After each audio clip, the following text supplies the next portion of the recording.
channel Luxme and her world, and here I am Luxme Chongbang, and today I'm going to cook fish curry, and let's see how I'm going to prepare it. And let's go to my kitchen.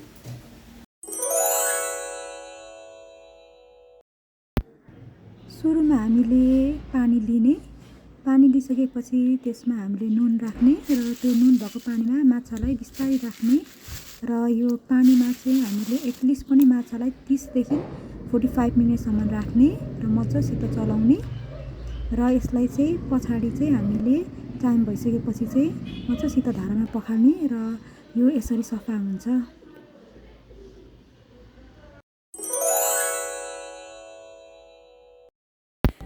Fish marinate गर्नको लागि हामीले सुरुमा चाहिँ नुन हाल्ने, त्यसपछि बेसार हाल्ने, बेसार हालिसकेपछि हामीले लसुन अदुवाको पेस्ट हाल्ने र यसमा हामीले कागती पनि एड गर्न सकिन्छ, तर मैले चाहिँ एड गरिन र यसरी राम्रोसँग हामीले चाहिँ मोल्ने, मोलिसकेपछि चाहिँ यसले हामीले एटलिस्ट पनि 1 घण्टासम्म राख्ने।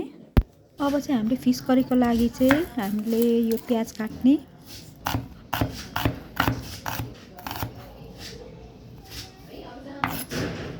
त्यस्तै गरी टमाटर मसिनो गरी काट्ने, हरियो प्याज र धनिया काट्ने। फिश म्यारिनेट, प्याज, टमाटो, हरियो प्याज, धनिया काटेको, लसुन अदुवाको पेस्ट, त्यस्तै गरेर ल्वाङ र सुकमेल, त्यस्तै गरेर चाहिँ सर्स्यु रेडी भइसकेको छ। अब हामीले चाहिँ एउटा कराईमा चाहिँ सर्स्युलाई भुट्ने र यसको पाउडर बनाउने र त्यस्तै गरी ल्वाङलाई पनि फुराउने र यसलाई पनि पाउडर बनाउने। कराई लिने र कराईमा चाहिँ हामीले तेल हाल्ने र तेल राम्रोसँग तातिसकेपछि चाहिँ हामीले एउटा एउटा गरेर चाहिँ म्यारिनेट गरेको माछा हाल्ने र हामीले एकचोटिमा चाहिँ 2-3 वटा हालेर चाहिँ फ्राई गर्ने।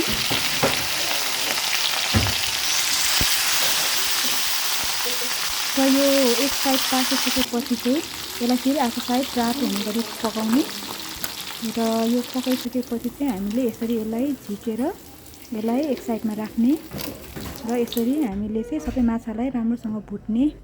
फिश करीको लागि हामीले चाहिँ प्याजलाई पुर्याउने र यो प्याजलाई चाहिँ हामीले गोल्डन ब्राउन हुने गरी चाहिँ फ्राई गर्ने।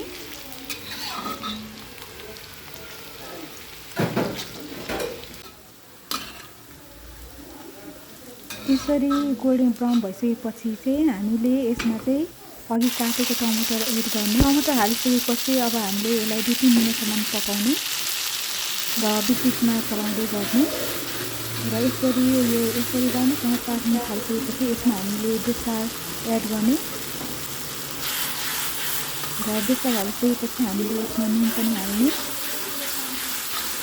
र यसरी चलाउँदै जाने र हामीले यो अलिक राम्रोसँग पाकेपछि यसमा हामीले लसुन अदुवाको पेस्ट हाल्ने र यो राम्रोसँग पकाएर जबसम्म यसको चाहिँ तेल छुटिँदैन तबसम्म चाहिँ यसलाई पकाउने। हामीले चाहिँ यसरी बिचमा चलाउँदै जाने र अझै हामीले चाहिँ 2-3 मिनट पकाउँदै जाने र पकाउँदै जाँदाखेरि चाहिँ बिस्तारै चाहिँ यो तेल आफै छुटिँदै जान्छ र यो तेल छुटिँदै गइसकेपछि चाहिँ अब यसमा चाहिँ हामीले चाहिँ ठुलो खोर्सानी हाल्ने र पिरो चाहिँ तपाईँहरूको स्वाद अनुसारको हाल्ने र यसलाई यसरी बिस्तारै चलाउँदै जाने र यसमा चाहिँ हामीले फेरि सर्स्यु जुन हामीले पाउडर बनाएको छौँ त्यसलाई एड गर्ने र राम्रोसँग चलाउने।